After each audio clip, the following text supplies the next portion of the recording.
conocéis, Sí. ¿no? Y siempre recuerdo aquello del coeficiente de alteridad, que a mí me sonaba tanto a matemáticas, y es un concepto histórico. El coeficiente de alteridad es que nunca debes analizar un hecho desde el momento en que tú vives, sino que debes de situarte en el momento del hecho. Qué importante es eso que estás diciéndonos. Entonces, ¿Y qué error? ¿Y cuánta gente hay que no es capaz de...? Entonces, hechos pasados hace 70 años le dan una serie de análisis de este momento. Es una barbaridad, ¿no? Hay que hacer...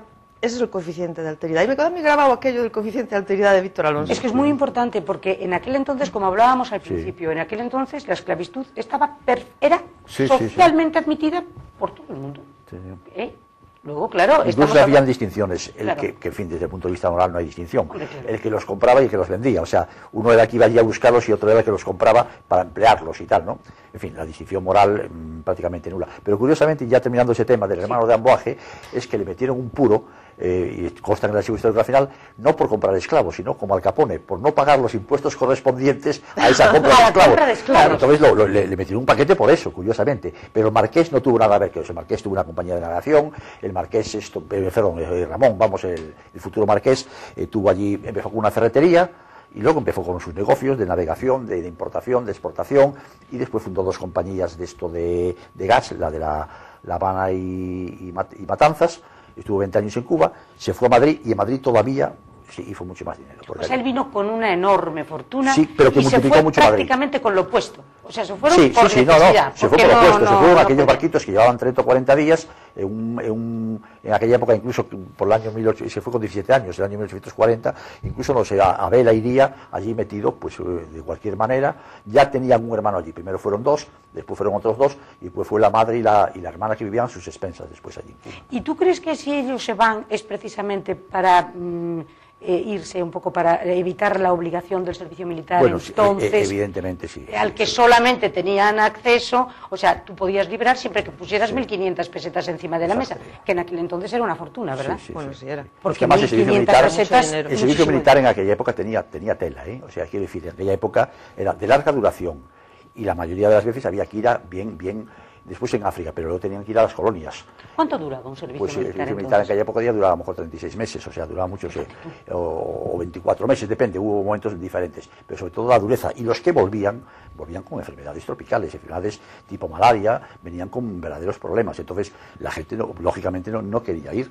Entonces, por eso, una de las razones, aparte de las razones económicas, aparte de las razones de aventura también, que nunca se puede negar a los 17 años de te quieras ir de casa y tal, era sobre todo también por evitar el servicio militar. Por eso después él, yo pienso, aunque él nunca lo dijo, pero él quiere que sus compatriotas no hagan el servicio militar, posiblemente porque él veía lo que era.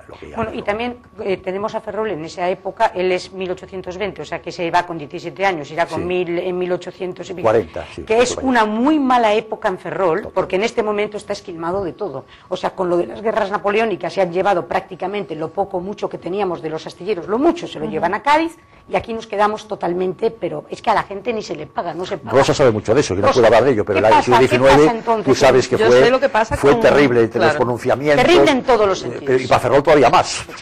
Yo comentaba con Pepa antes, yo no soy una especialista en historia de Ferrol en el XIX, tengo ya que ponerlo por delante, ¿no? Hay gente que sabe mucho más que yo.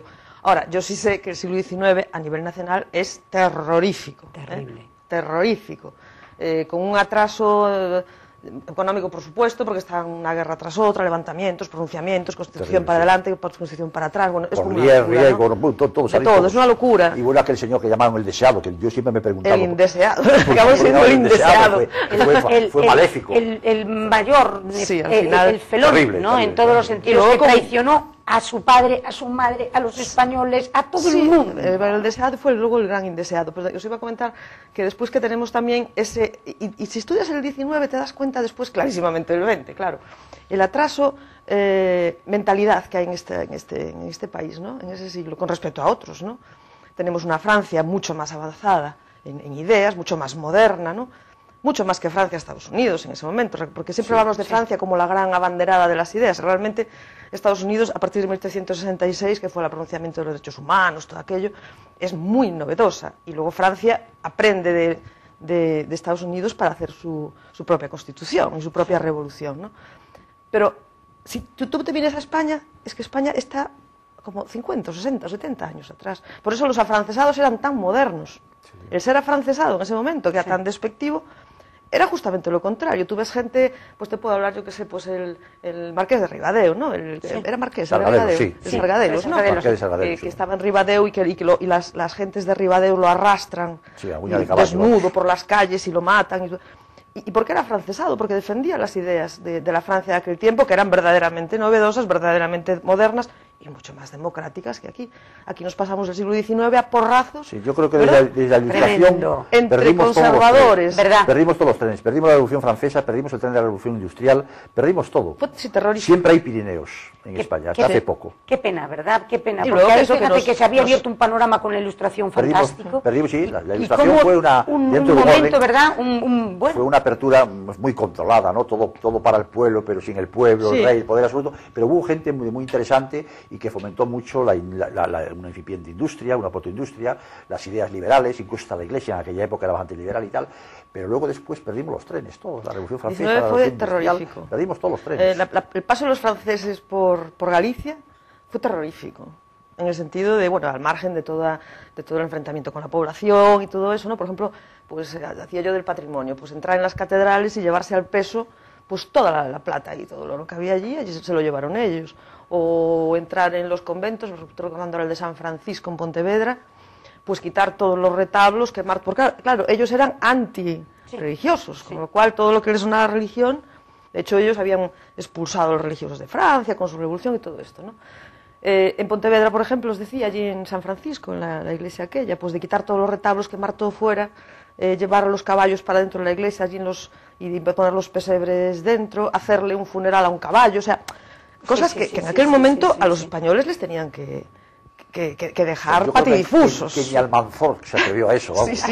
A tanto. Fueron terroríficos el paso de los franceses por toda España. Yo digo Galicia porque, bueno, más puntualmente, pues lo que hicieron por Galicia, ¿no? Luego todas las guerras carlistas, luego todos los bienios que si los libere. Pero luego tienes, para mí, un momento fantástico que es el siglo XIX, es la Constitución de las Cortes de Cádiz, la Constitución liberal. Y eso que pretendía haber sido una puerta otra vez a la razón, claro. Es en donde pues desde abolir la Inquisición hasta considerar al hombre ciudadano de pleno derecho. O sea, es un momento maravilloso, pero que luego viene Fernando VII otra vez y diciendo que la respeta y que la jura, el tío se la carga, pero cuando la vuelva a respetar es porque está obligado. Pasemos todos y yo el primero, ¿no? Pasemos todos. Y el pueblo español dice entonces aquella barbaridad de vivan las caenas. Vivan las cadenas, que dices tú, pero estábamos locos. Fue terrorífico. Qué disparate. Y aquí en Galicia vivimos un hecho que mucha gente tiene despistado, que yo lo encuentro precioso, bueno, una maravilla, que es el de Díaz Porlier. O sea, como un héroe totalmente de la independencia se levanta en contra de ese Fernando VII, consigue que se levanten nada más los destacamentos de Ferrol y de La Coruña, se van a Santiago, y allí por una alta traición tremenda lo cogen otra vez al hombre. Como venía corriendo con todo el cabildo cardenalicio a favor totalmente de Fernando VII, todos los movimientos organizados a favor de Fernando VII. ¡Pum! Yo siempre tengo la idea, no sé vosotros. Y matan en los héroes de Carral. Los héroes de Carral. Pero yo tengo la idea que la Iglesia, el papel de la Iglesia en el siglo XIX fue, digamos, la gran culpable. ¿Tú crees? Sí. La Iglesia en el siglo XIX, ¿por qué? No, vamos a ver, la Iglesia